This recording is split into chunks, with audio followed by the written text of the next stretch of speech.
at this time, especially when we are mourning the loss of our hero for multi-party democracy, Raila Odinga, it's time that the whole country reflects on multi-party democracy, and especially the institutions like the ORPP and the IBC, who are supposed to be supporting political parties, but who instead are destroying political parties. As chairman of PPLC, if I'm given this mandate, I will confront these institutions on behalf of political parties. We are going to form coalitions that are going to challenge the status quo in this country. My name is Augustus Muli. I'm the party leader of National Liberal Party. Today, my party, represented by the Secretary General, nominated me to contest for chairmanship of the PPLC, Political Parties Liaison Committee. Now, I humbly accept this nomination, and today I presented my manifesto to over 80 political parties out of the registered 91. The main point now, the main point of my manifesto reflects the current situation in the country. We are going through a period of change, especially after the Gen Z uprising that happened last year, the awakening of the young generation. PPLC finds itself in this moment where change has to take place. The current PPLC as it is has no proper funding. PPLC is supposed to be a tripartite body together with the IBC and the ORPP, the electoral body and the registrar of political parties. But what has happened is that the political parties, the PPLC has not got the empowerment to actually do anything.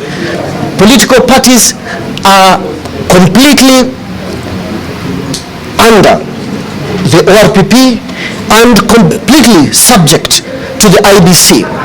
What's happening now is that the IBC has no consideration whatsoever in its deliberations on political parties. They want to make decisions that affect political parties without actually consulting political parties. The registrar of political parties, which exists because of political parties, wants to operate above the political parties. So they want to make rules for political parties. Now that was what my chairmanship stands for. We want complete independence of political parties. We want control of our funding. As things are now, all the funding that trickles down to political parties comes through other bodies.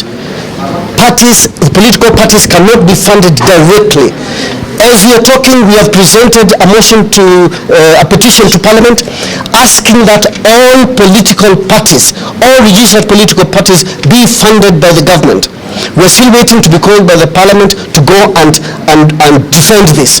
So the political parties currently have a lot of issues, and I feel that if I'm the chairman if I'm chosen as the chairman of PPLC, I will lead a team that will tackle most of these issues, starting with funding, starting with compliance issues. The ORPP, the registrar, instead of supporting political parties, they are actually out to destroy parties. Instead of supporting democracy, multi-party democracy, they are showing that they are out to destroy political parties. They are out to close political parties. There is no funding from the government for 50%, 54 parties out of the 91 registered political parties. So as chairman of PPLC, I will fight for funding, I will fight for autonomy of PPLC, and I will fight for political space, for the recognition of all political parties in this country. Maybe you can elaborate a little bit about membership and regulation. You said want this regulation registered quickly. Right now, the ORP, the registrar of political parties, is trying to close down political parties on especially two items. The first is offices. The ORPP expects every single political party to have at least 24 offices, county offices. Now, you expect a political party to open 24 offices and maintain staff, and that party is not funded. That party has no single cent. And they give regulations that we cannot even get funding from abroad. So the current environment is not conducive to the development of multi-party democracy. It's not conducive to the growth of political parties. Instead of the registrar of political parties finding excuse to develop political parties, they are finding excuses to close, to destroy multi-party democracy. At this time, especially when we are mourning the loss of our hero for multi-party democracy, Raila Odinga, it's time that the whole country reflects on multi-party democracy, and especially the institutions like the ORPP and the IBC, who are supposed to be supporting political parties, but who instead are destroying political parties. As chairman of PPLC, if I'm given this mandate, I will confront these institutions on behalf of political parties. We are going to form coalitions that are going to challenge the status quo in this country. We have already come together as political parties. 60 political parties have already come together to form a sort of an MOU where we can all share offices, and we are presenting that memorandum to the registrar of political parties. So we are going to stand together as political parties. We are going to hold each other's hand. We are going to make sure each of us is supported. None of us will be destroyed. It's either all or none. Okay, in one of your mandates in your manifesto, you said you want to ensure a free and fair election. In fact, it's the number one yes. in your mandate. Now, Kenya has a history of post-election tensions and mistrust among political actors. What role will PPLC try to play in curbing this? It's been ongoing for so long. It's like a song. What will you do different to ensure this? That role of ensuring free and fair election, first of all, lies squarely on the IEBC. It's got the funding, it's got the mandate, it's got all the resources to make sure that an election is free and fair. But who are its principal actors? Who are its principal shareholders, stakeholders? It's the political parties. Now, when the IBC does not consult PPLC, when the IBC does not engage political parties, that is when there's all this mistrust. This is why we have all this disparity, where IBC wants free and fair elections, but it's not working with the political parties. We are the stakeholders.